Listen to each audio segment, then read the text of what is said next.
You're losing because your mind is never here. Forbidden samurai techniques nobody taught you. He was not weak, he wasn't unruly, he wasn't lazy. This is the detail that almost no one understands. The disciple had trained for years. His body obeyed.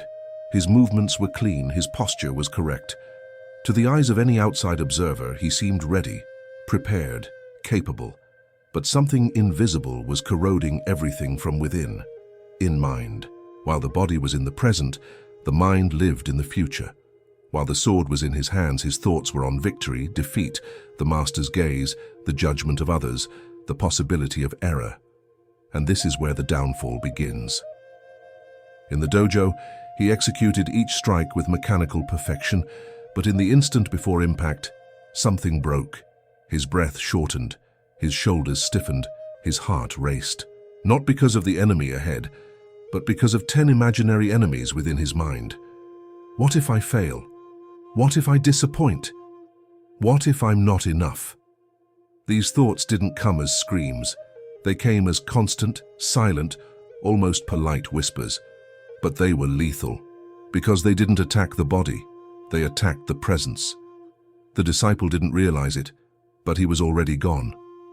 He trained with the test in mind. He fought, thinking about the outcome. She breathed, thinking about what would come next. It was never whole. And that is an accurate portrait of modern man. You may not be in a dojo, he may not wield a sword, but he faces the same enemy. You work thinking about what's still missing. Rest while thinking about what you should be doing. Love thinking, not afraid of losing. He constantly thinks about who he needs to become. The result is always the same, a life that is technically correct, but spiritually fragmented. In the dojo, the other disciples began to notice. They didn't say it aloud, but the silence carried the judgment. He has technique, but no spirit. He overthinks. He'll never pass the test. The disciple listened, and each word transformed into more internal noise. The final test was approaching. The ritual that separated the student from the warrior. It wasn't a fight to the death, but something deeper, an encounter with the limit. A moment where mistakes weren't forgiven for distractions. And the master remained silent. This silence was not carelessness, it was observation. The master saw something that the disciple could not yet see. Excessive thinking was a sophisticated form of fear, a fear disguised as planning, as analysis, as self-control. The night before another training session, the disciple sat alone. Moonlight filtered through the window pane. Everything was quiet. The world demanded nothing. And yet, his mind wouldn't stop. It was at that moment that the truth began to be revealed. He wasn't failing because of a lack of training. I was failing because I was trying to control everything. And the more he tried, the further he drifted away from the present. This is the first stage of the fall, knowing too much and being present too little. Before transformation, there is always this point. The point at which you realize that effort isn't the problem. Willpower isn't the problem. External discipline is not the problem. The problem is the scattered mind. As long as she remains divided between the past, the future, and expectations, no technique will be sufficient. No method will work. No victory will bring peace. The disciple didn't know yet, but that silent discomfort was the call. The fall was not the end. It was the beginning of the initiation. True teaching rarely comes with praise. He comes in silence. And when silence isn't enough, shame follows. Not the shame that humiliates, but the shame it evokes. The disciple approached the master at the end of another day of training. His body was tired, his mind restless. The master was kneeling before the dojo altar, motionless, as if time no longer had dominion over him. His eyes closed, his breathing slow. Present. The disciple knelt behind him. He waited. 5 minutes, 10 minutes, 15 minutes. Each second stretched out the discomfort. My mind screamed, "He's ignoring me." This is a test. I'm failing even at that. But the master wasn't testing. I was showing it. When he finally opened his eyes, there was no rush. There was no harshness, only clarity. "When will I be ready for the test?" the disciple asked. The master did not answer immediately. He observed. Not the body, not the posture. He observed the invisible field around him, the rhythm of his breathing, the tension in his shoulders, the urgency in his eyes. "Technically, you're already ready," said the master, "but that doesn't mean anything." Those words hit us like a dry blow. The disciple tried to understand, but there was no logic there. He had done everything right, trained, sacrificed, persisted. Then the master slowly stood up. "Take your sword." The disciple obeyed. His heart raced. His hands grew sweaty. The master knelt before him, unarmed. "Now, attack." The timing was perfect. Any manual would have told you that this was the ideal opening. The disciple's body knew what to do, but something stopped him. The sword did not move. "Why?" asked the master. "Because you are my master. It would be disrespectful."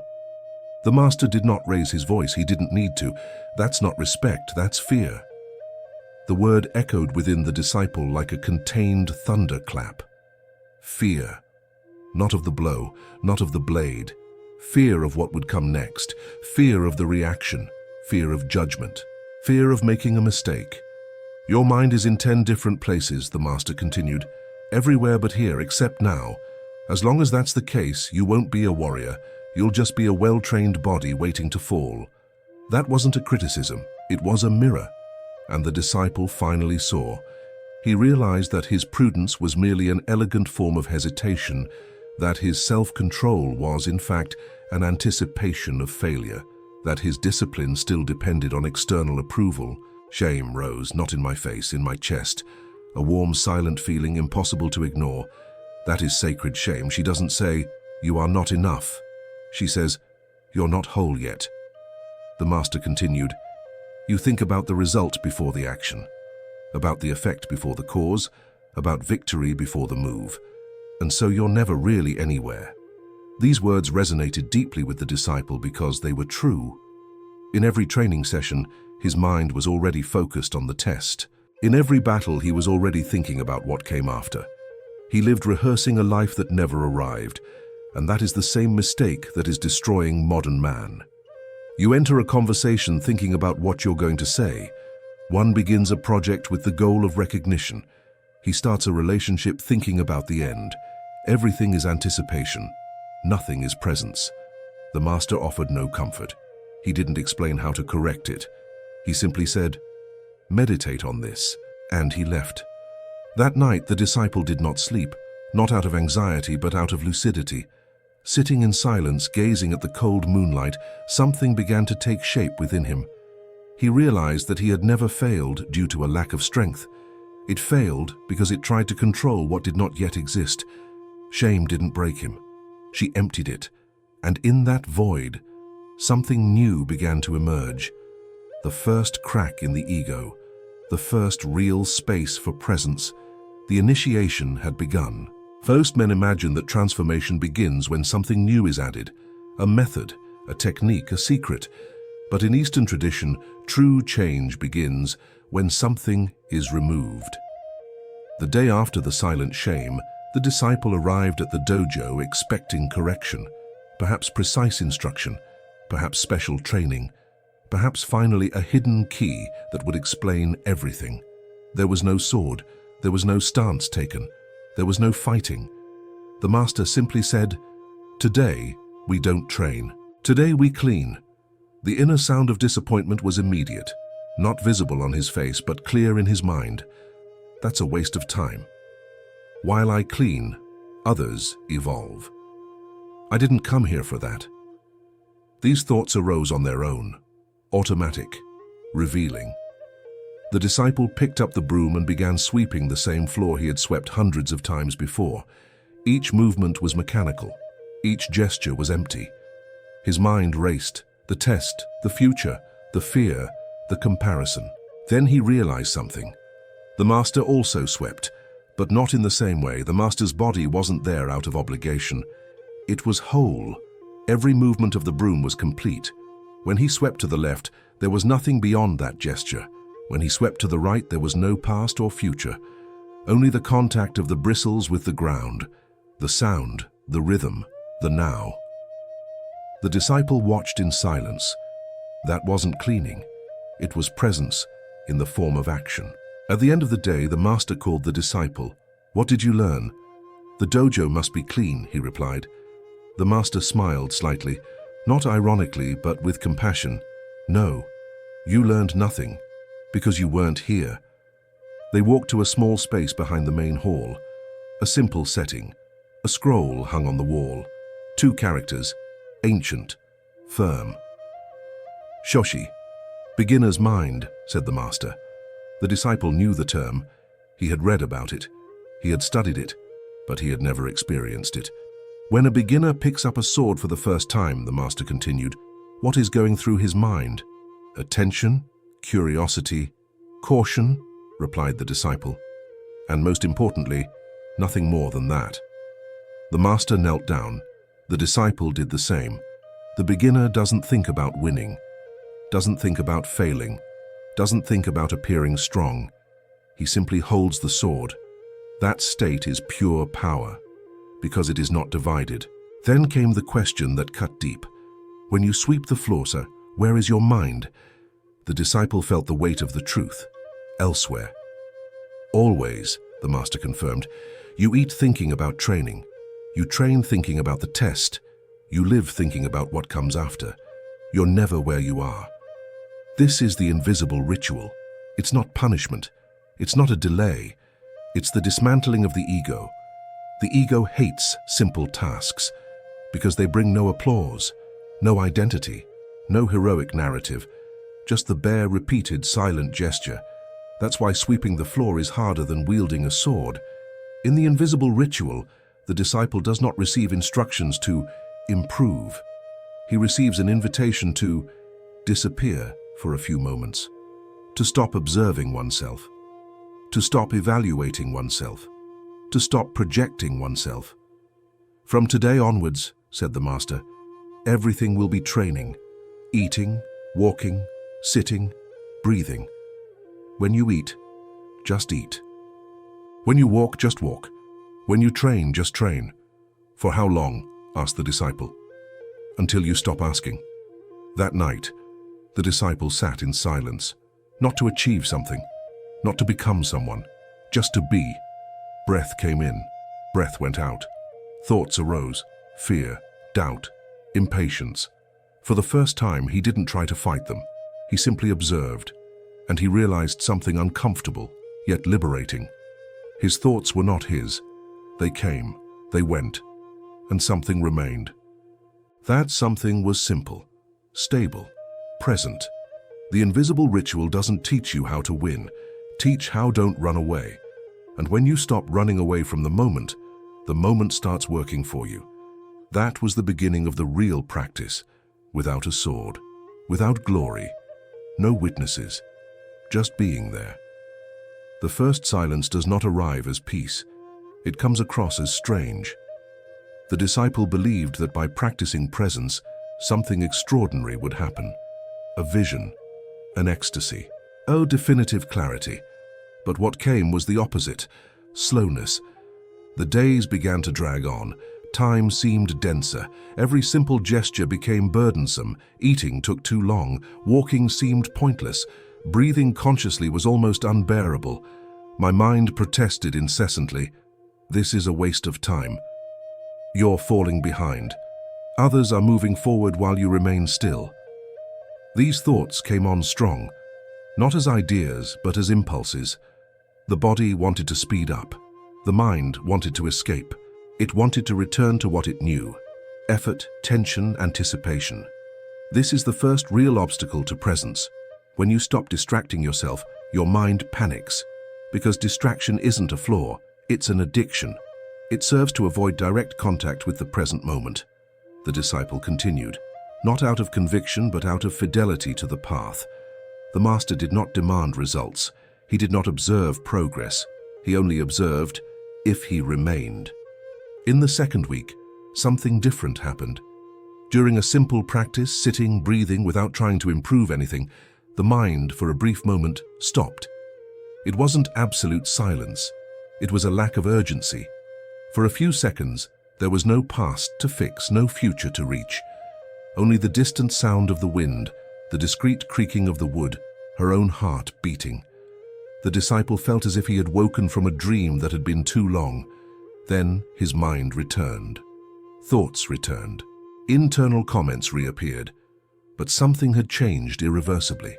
He knew now. I knew the noise wasn't permanent. I knew that the silence wasn't just my imagination. I knew there was a space prior to thought. This is the first silence. It's not lighting. It's not a domain. It is proof. From that point on, the practice changed in nature. The disciple no longer sought to silence the mind. He simply returned. Repeatedly. Whenever he realized he had become lost in thought, he returned to his body, to his breath, to his gestures. No judgment, no frustration, no rush. And something curious began to happen. When he swept the floor, he really swept it. As he walked, he felt the weight of his body shifting from one foot to the other. When he ate, he noticed flavors he had never noticed before. The world hasn't become any more beautiful. He became more clear. This state did not make him passive. On the contrary, it made him more responsive, less reactive, less anticipatory. His mind was no longer racing ahead of the moment, and that's the point that few people understand. Presence is not the same as slowness. Presence is stimming. The disciple realized that before he had always acted too late, reacting to thoughts that had already distorted reality. Now he was beginning to respond directly to what was happening.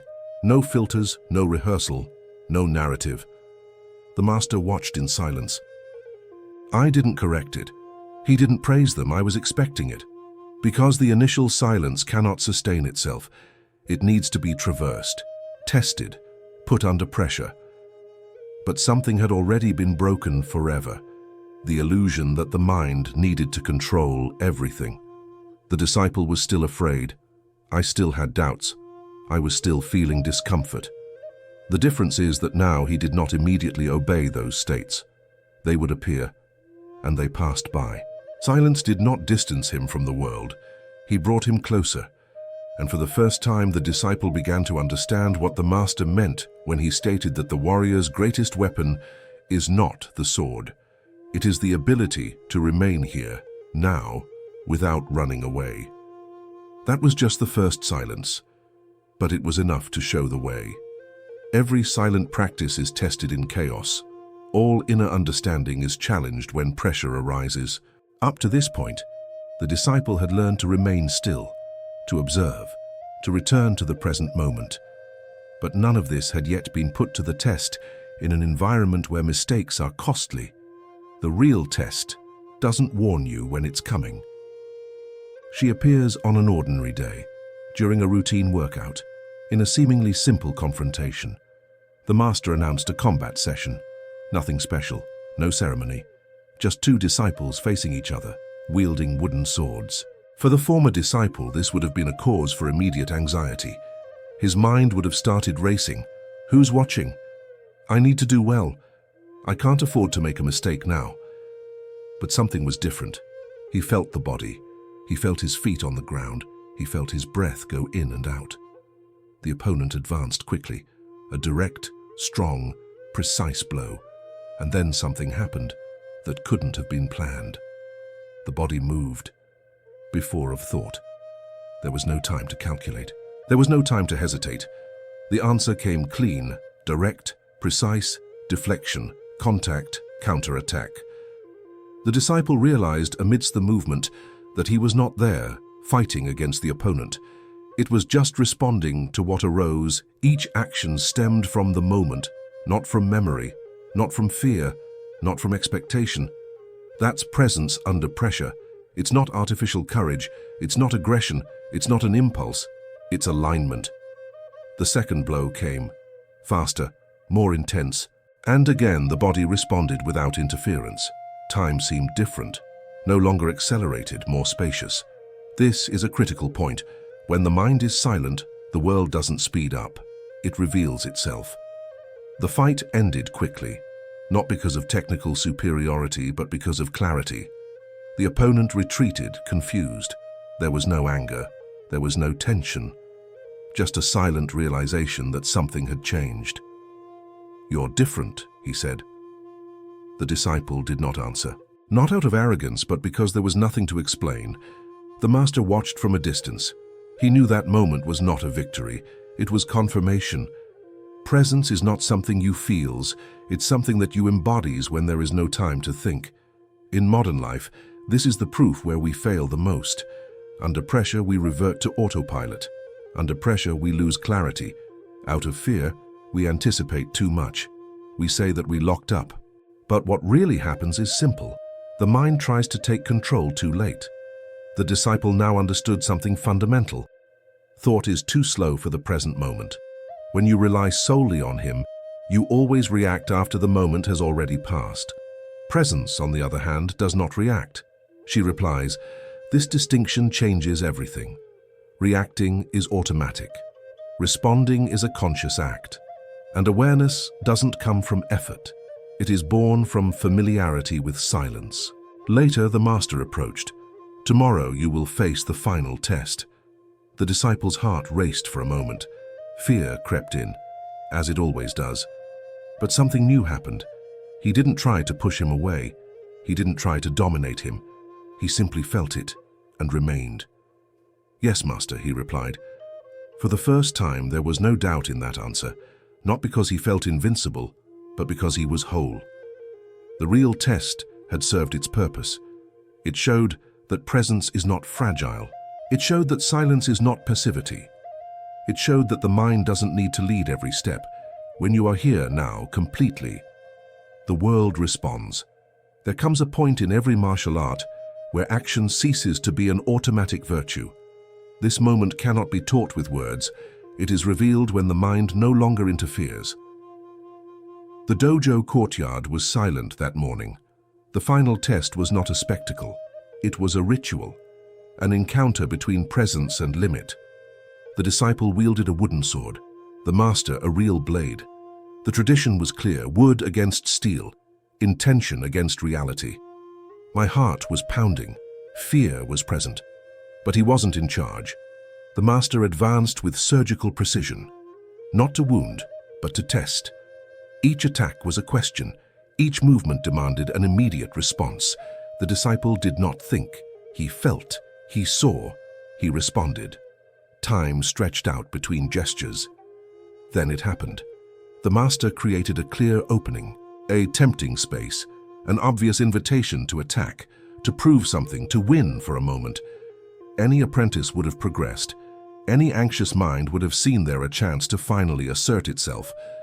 But the disciple did not move, not out of hesitation, not out of fear. But why clarity? In that empty space, he realized something that would have gone unnoticed before. The opening wasn't real. It was a trap, a final test of the ego, an invitation to abandon presence in exchange for vanity. The hardest coup of all is the one that doesn't happen, because it demands something that the ego cannot tolerate, to restrain oneself when everything seems to allow action. The disciple remained still. He breathed. He observed. The master saw and smiled for the first time. There was no victory there. There was maturity. In modern life, this is where almost everyone fails, responding to unnecessary provocations, accepting battles that don't matter, acting solely to prove one's worth. We call this strength, but it's just sophisticated impulsiveness. True presence teaches something else. Not every opportunity is worth your energy. The master lowered his sword. "That's enough," he said. The silence that followed was louder than any applause. The disciple had passed, not because he attacked well, but because I knew how not to attack. Later, the explanation came. "The young warrior wants to win every exchange," said the master. "The mature warrior knows that some victories are defeats in disguise." This phrase resonates beyond the dojo. How many times have you spoken when you should have remained silent? How many times did you react when all you had to do was observe? How many decisions have you made simply to feed the image you have of yourself? Not making a move isn't a sign of weakness, it's internal sovereignty. It is born when presence is so firm that impulse loses its authority, when inner silence is stronger than the desire to act. At this stage, the disciple understood something fundamental. The sword is merely an extension. The true blade is conscience. When you are present, you see more. The more you see, the less you act. And when you act less, you make fewer mistakes. This is wisdom beyond action. Most people believe the journey ends when the race is won, but in Eastern tradition, the first victory is merely permission to continue. The disciple had passed the test. His body was prepared, his mind silent, his gaze firm. To outsiders, he was now a complete warrior, a recognized samurai, a man who had overcome fear and mastered his presence. But the master knew something that the disciple did not yet understand. The sword teaches presence, but it can also become a limitation. The morning after the test, the master called the disciple, not to the courtyard, not to the main dojo, to a smaller, almost hidden space, a place devoid of symbols of victory. "You've passed," said the master, "but you're not finished yet."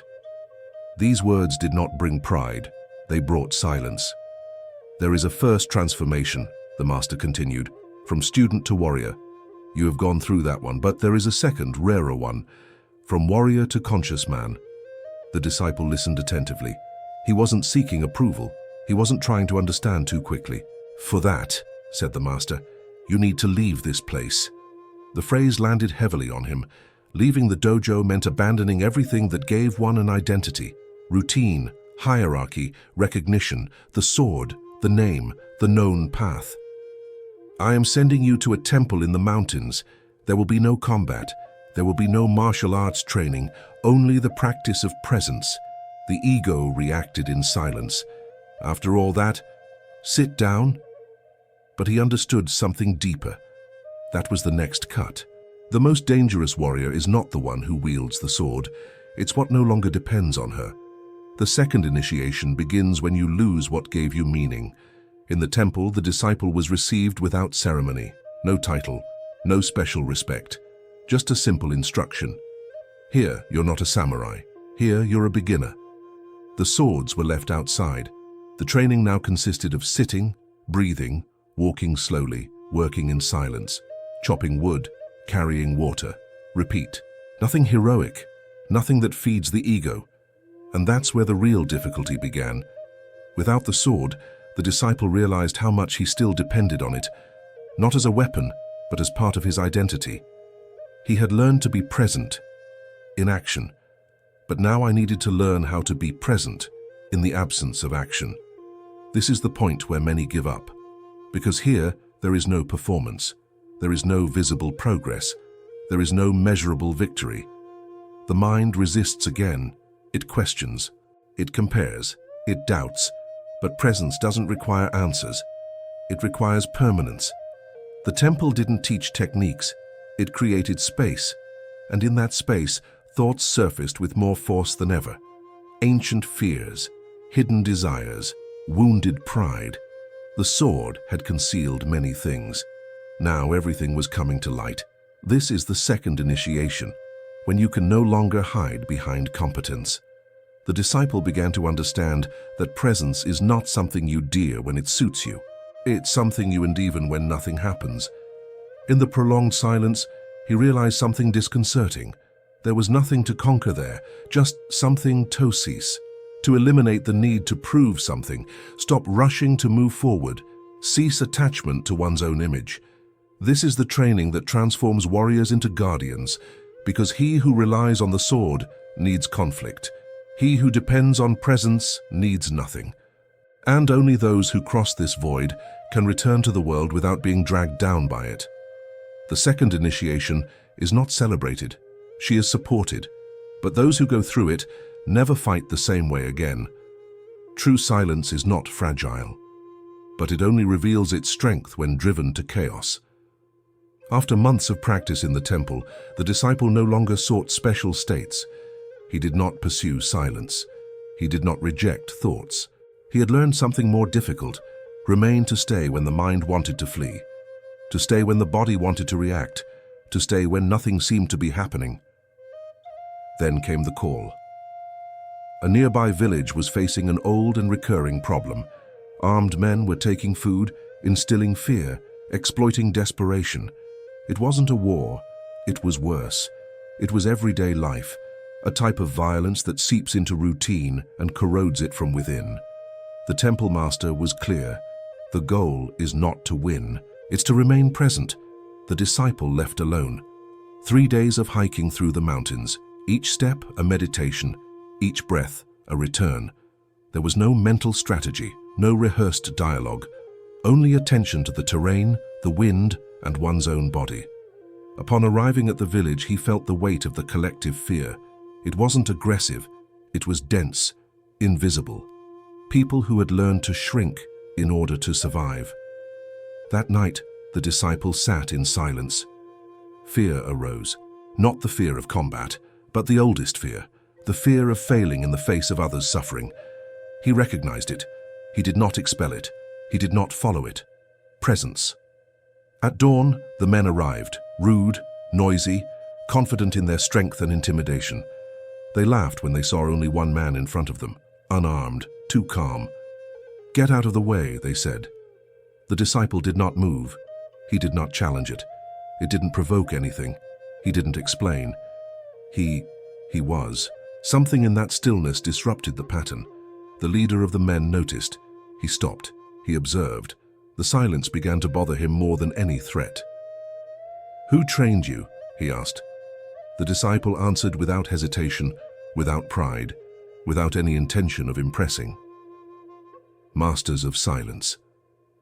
That wasn't a phrase. It was a state of mind. The confrontation was not resolved by force. It was resolved by absence of predictable reaction. Each provocation sought an automatic response. None came. Each insult attempted to inflame the ego. It found nothing to grasp. One of the men lunged forward impulsively. The disciple neither retreated nor attacked. He simply kept his gaze steady, his body relaxed, his breath open. The attack stopped before it could even begin. Chaos found nowhere to stand.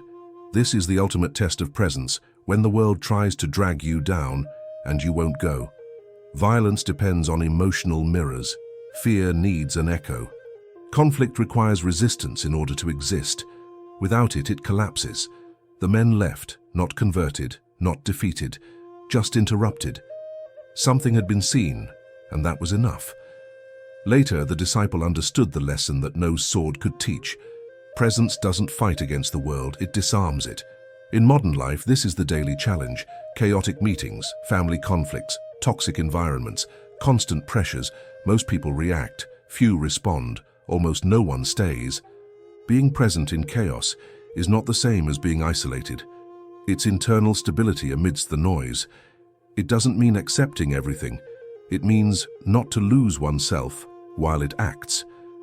The disciple returned to the temple in silence. The master listened to the account without comment.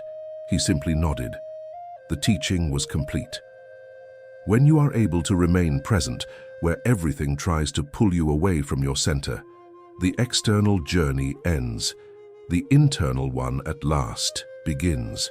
Every true journey ends where it began, but the one who returns is no longer the same. After enduring silence, pressure, chaos, and a lack of identity, the disciple returned to his place of origin, not as someone who had conquered something, but as someone who... The internal war has ceased. The dojo seemed smaller, simpler, more realistic. Nothing had changed there, except him. The old master no longer occupied the center. Time had done its work. Now he observed from a distance, like someone who understands that the deepest teachings no longer need to be spoken. The disciple sat down before the altar, not to give thanks, not to ask for anything, simply to be there. That's when a young man approached, attentive eyes, trained body, anxiety disguised as ambition. "I want to become the greatest warrior," he said. The phrase was familiar, all too familiar. The disciple smiled slightly, not out of superiority, but out of recognition. He had been there before, exactly there. "Sit down," he replied. They knelt side by side. The silence between them was not empty. It was dense, alive. "What do you see on this scroll?" asked the now master, pointing to the characters hanging on the wall. "Shoshi beginner's mind. And what does that mean to you?" The young man responded quickly. "Technique, humility, constant learning." The master listened and waited. "That's just the surface," he said finally. "Deeper than that, Shoshi, it means being completely present, not in what you want to become, not in what others expect, but in this exact moment." The young man frowned. He didn't understand. Not yet. "There's an illusion," the master continued, "that one day you'll get there. One day you'll become complete, strong, secure. But that day never comes. What exists is this moment, repeated thousands of times. This is the truth that few accept. There is no finish line. There is continuous presence." The young man remained silent. "The sword," said the master, "is merely a tool. Presence is the path, and the path never ends." He stood up, walked to a corner of the dojo, and brought back something simple, a broom. "Before you wield the sword," he said, "learn to sweep." The young man hesitated. Frustration, disappointment, his ego reacted, but he obeyed. As he began to sweep, the master watched. He saw the mind racing. He saw the haste. He saw the desire to be somewhere else. And she smiled. The transmission does not happen through speeches. For example, this happens. The master knew if that young man stayed long enough, something would break. Something would give way. Something would fall silent. And then the journey would begin. This is the return of the master. Not to dominate, not to impose, but for keep the fire of presence in a world addicted to distraction. In modern life, this return happens when you realize you don't need to convince anyone. You don't need to win debates. You don't need to prove your depth. You just live differently, speak less, observe more, act when necessary. Be silent when the ego wants to appear. Presence becomes the criterion, not the applause, not the result. And here, the journey is left to the viewer. Because now it's no longer about an old story, it's about you. You too live surrounded by noise. You also feel your mind is fragmented. You train, you strive, you search. And yet you still feel something is missing. Perhaps what's lacking isn't more effort. Perhaps it is return. Return to the body, back to the present. A return to simplicity. This is not an entertainment channel. It's not for quick consumption. It is not for spiritual distraction. Katana Mental is training. Attendance training. Silence training. Training in internal sovereignty. If something within you recognizes this path, it's not a coincidence. It's a memory. A warrior is not born when one wins external battles. It is born when one stops being dominated by one's own mind. This is where the story ends. And so begins his journey. If you're tired of fighting within your own mind, if you feel like you're always one step ahead or behind the present moment, if you seek strength that doesn't depend on noise, this is your dojo. Sign up for Katana Mental. Practice your presence. Cut out the noise. Walk with purpose. Not tomorrow. Not when it's ready. Now.